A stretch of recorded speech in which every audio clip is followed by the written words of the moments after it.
And for more on all of this, we're joined here in studio by Helen McEntee, Minister for Foreign Affairs and Defence. And Minister, thank you for coming in to us. You heard there from Kevin McPartlin about the long-term implications. 10 days, he reckons, before everything's back to normal, after 5 days of fuel protests, blockades, forecourts running dry, international headlines. It's been a shambles, hasn't it? Look, at the outset, what I would stress, because I keep hearing from opposition colleagues and others that government isn't listening, that government doesn't know what's happening on the ground and that we're not responding. Government have, from the very outset of what is a global crisis, a conflict happening in the Middle East, something that's impacting not just Ireland but every other country, been very clear that we want to support people.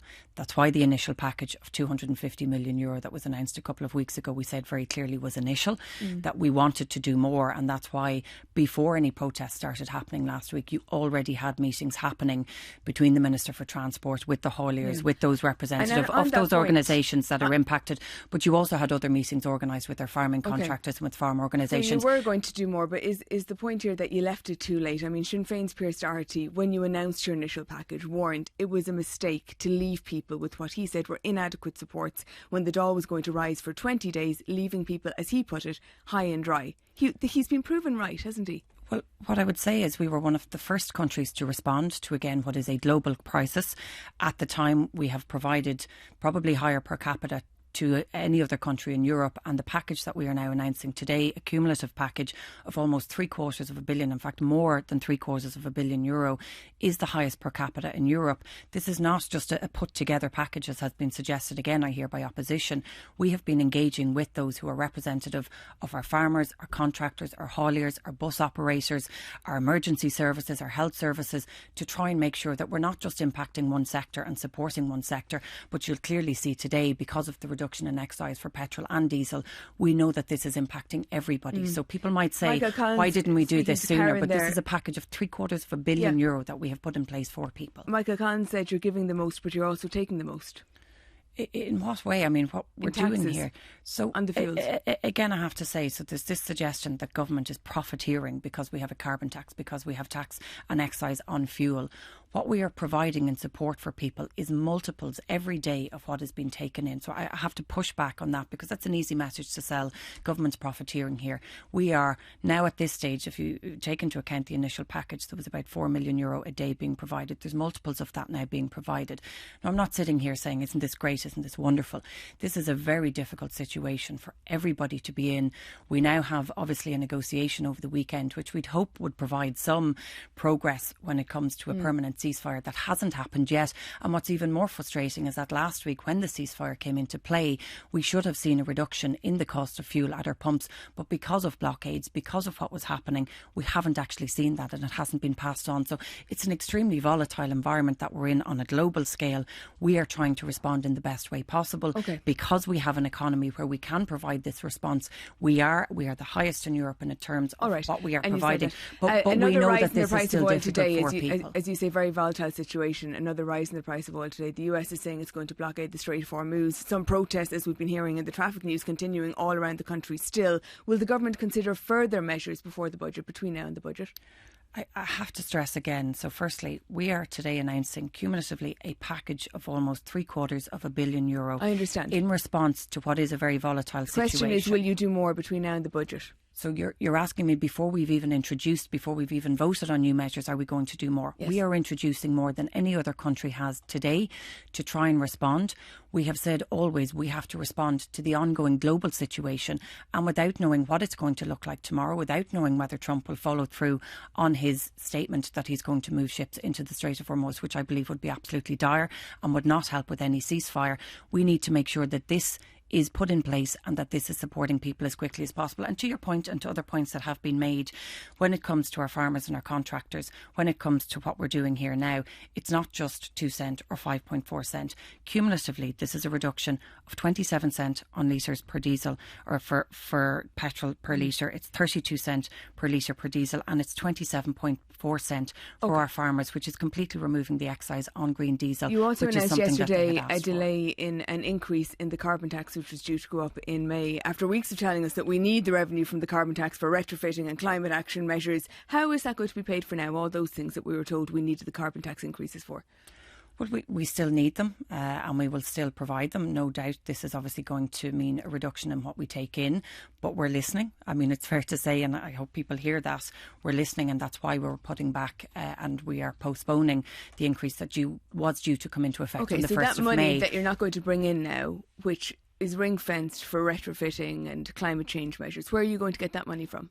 So we will work through our budget later on this year. And it's important to say that it's important to say that we will still have a budget later on this year. We will still put in place new measures, and we will still make sure that there is money put in place for retrofitting. So to all of those, again, in opposition, who don't want us to do this, who think that we should scrap it all, how are they actually going to make sure that when we come to a crisis, can I just say this though, we're in the midst of a crisis that is being caused of a lack of oil, whereas we are putting money into retrofitting to make sure that people don't need and aren't reliant on oil in the same way. And we will continue to put that money into the money that you're not going to bring in now on carbon tax, you're saying you will find that money from elsewhere. I just want to make sure I'm understanding you correctly. You'll find that money from elsewhere. You don't know where yet, but the money that was meant to be spent on retrofitting from the money that you're meant to be taking in on the carbon tax, that money will still be spent.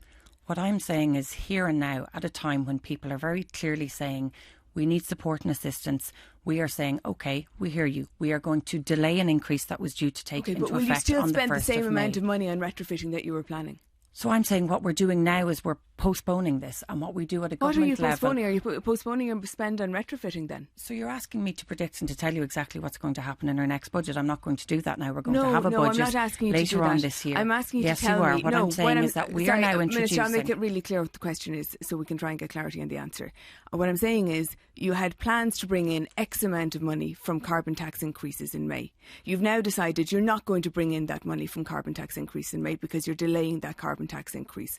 That carbon tax increase was meant to bring in money that would then be spent on retrofitting and climate measures. Where are you going to get the money to spend on retrofitting and climate measures, or are you not now going to spend that money on retrofitting and climate measures? That's the question. And what I'm saying to you very clearly is we will still spend money. What that level of funding is will be decided at the budget. Okay. This does not completely eliminate. This does not remove funding that we are going to take in from carbon tax, which is hundreds of millions of euro that is necessary. What I'm saying is we will decide at budget time. All right, well, that's fine. I'm sorry, but we're saying we're going to postpone that because it's important that we then make a decision later on as to what funding. I just want to ask you about the decision to bring in the Army. Minister Jim O'Callaghan obviously announced this on Thursday morning last week. Did he consult with you before requesting the Defence Forces to help with the protesters? So look, I'm not going to get into what is an internal government process.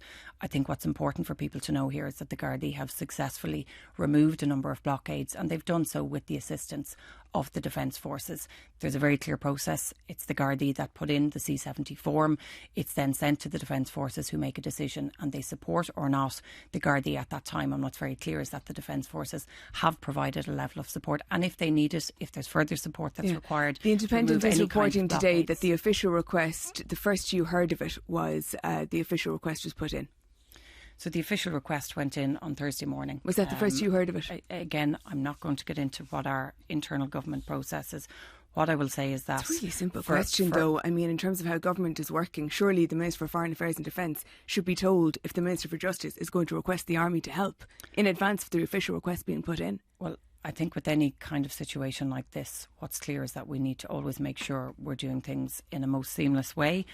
I will say that I think things at a senior level can be improved, and I think that for any type of situation like this, we need to recess and we need to look at how processes were put in place. I'm not going to get into the details of our government process, but what I'll say is I think for any type of scenario, we need to review afterwards and make sure that we have seamless engagement and that we have a seamless process at every step and at every level. What's important here is that the Gardaí requested assistance, the Defence Forces responded as they should, and they have successfully Did you have any removed reservations about the Defence blockages. Forces moving in?